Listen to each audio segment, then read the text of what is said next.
don't use WD-40. Never put that in your rifle.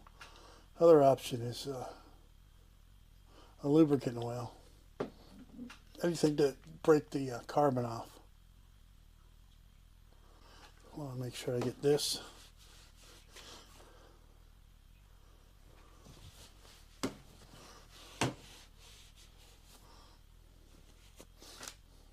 Now this brake is just for my suppressor.